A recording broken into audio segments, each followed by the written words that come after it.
Today I'm going to talk to you about guest reception, first-time guests, and our first impressions we make on our people that are coming to us. Well, as you'll see behind me, a good first impression is very important. You want to make sure that your students and the parents of your students are well informed about things that are going on, so they can sense a sense of organization, and they can also sense that you guys are on top of what you're doing and that you're very clear in what you're trying to do. You can see here we've advertised in youth camp, we have a mission trip. We put out front very clearly what our house rules are so that people know. We have a refrigerator reminder of the events that are coming up. You see in the green. We actually go even a step further by showing them exactly where they can find the mission trip letters if that's necessary. We have other things that we're advertising for. This happens to be graduation season, so we have stuff for graduates to pick up if they need to fill out certain paperwork. So we want to make sure that your parents are well informed and your students have all this information readily available.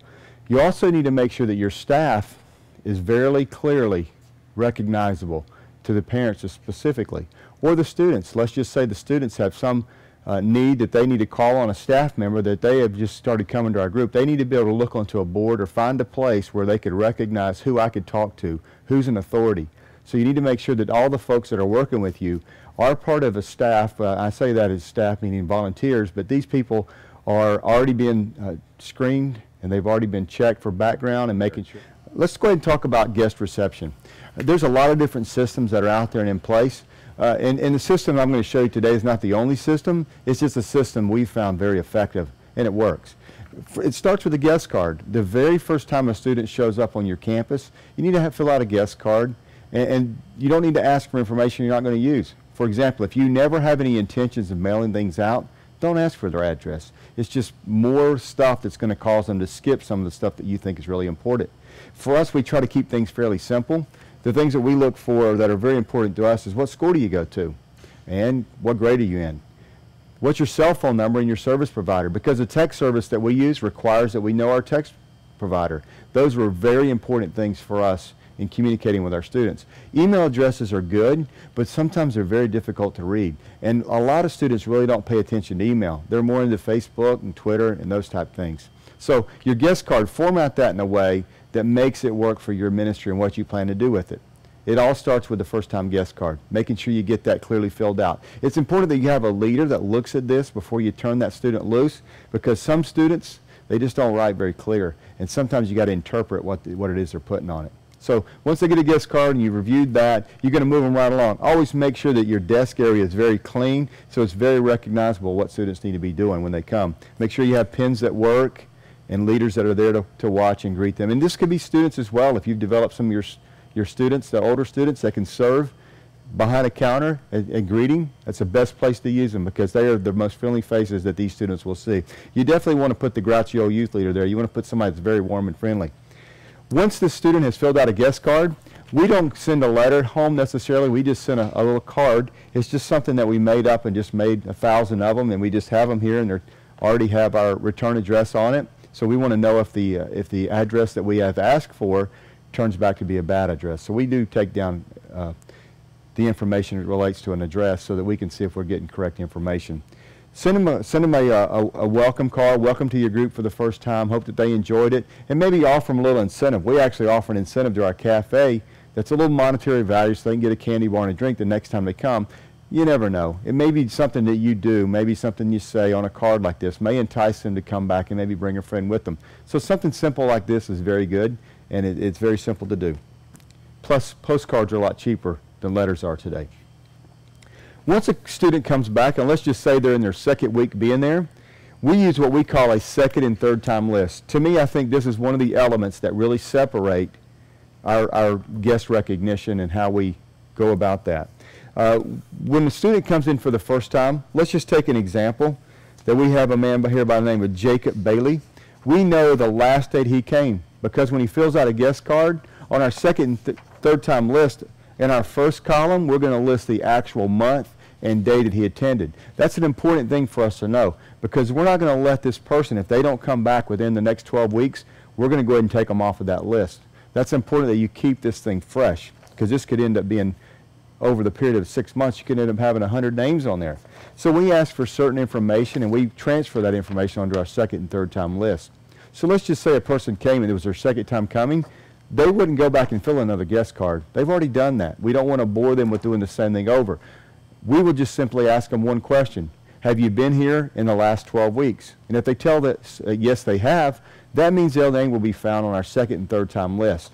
When you take the second and third time list, we will just scan quickly. It's in alphabetical order. We will scan their name, and we will see that the last time they attended was on 9/2, and then we will put a check mark. And we know that on Thursday morning when we come back in the office that we're going to update that to the current date that we have. So then we have actually a track record of what date they came for the first time, what date that they came back, and then we'll know when they come back for the third time. Once they've come 3 times to our group, we're going to add them as a member. That's 3 times in a 12-week period. That's not going to say that they're going to be with you forever, but at least it gives you enough consistency that you don't have to keep harassing them as a first-time guest. You want them to actually start to feel welcome into your group. So that's our second and third time list. Now this is a very simple process that we go through. It's actually on an Excel spreadsheet, something that most Word computers and even Mac that have Mac for Word, you can utilize this in any kind of format or any kind of way you need. You can actually set it up so you can sort it if you want to sort it by last names, if you want to sort it by first names, if you want to sort it by the dates that they come so that you can wipe your list clear, that's fine. So we have these available. You can actually get all these forms on the mybackstagepass.org website, and they're free. You can take them, make them your own, customize them for your own ministry. So we start off with guest recognition, first-time guest. Then we talk about how we're going to acknowledge that they came to our group. Then we're going to offer them the next time they come to go on a second and third time list. Now after they've come 3 times, we're going to take them, we're going to send them a letter. This letter basically states a little bit more about our ministry. It's more than just Wednesday night for us. We try to encourage students and the parents to come back and be part of our Sunday services. It's kind of a channel that you kind of get them in there on Wednesday night. We try to channel them into Sunday morning and Sunday night. And this letter kind of brings that all out. So they're very clear and they very much understand where they can get more information about our youth group. They have a website address. We also have the information that they can be linked to with things that they saw when they first came in at their first impression, as soon as they walked in our door. So that's very important. Now, for your members, there's a lot of systems that are out there. We've actually used a couple of them. One is CCB, which is a church system that actually help you track students. Another one that we've used before is Automated Church Systems, ACS. Those were good as well. Any of those usually will provide you with a scan bar that you're able to use. And you can take the actual wand and they can actually scan themselves in. You can go as far if you want to make them on membership cards, so you can actually have a card for your members. I wouldn't recommend it. We did do this for a while, but it became very burdensome and a lot of work to put it together, and students just seem to forget them a lot. Your older students will remember them because they carry a driver's license and they'll put it in their wallet or their purse, but most of your younger students aren't ready to really start keeping up with things like that, and so you're going to end up having to take them back to a book to begin with. Depending on the size of your group, you'll need to break those down to make them a lot easier, especially if you're working with one-one. So that system works. If that's something you want to do, you're going to have to kind of perfect it for where your location. One final thing is, it's not a bad idea to have something that kind of lets people know. Like if you have a first-time person, it's kind of a little welcome thing that kind of gives them some information about you, the youth pastor, because you're probably not going to be standing around them when they sign in. You're probably going to have other folks that's going to be handling those type things. And so this kind of gives an overview of your ministry, maybe your vision statement and your purpose. It also gives maybe a picture of the person in charge, the youth pastor. And it's very simple to make these. We also have these available as well. And then you have another way is how to go a little bit deeper. This is a small group connection folder that we have.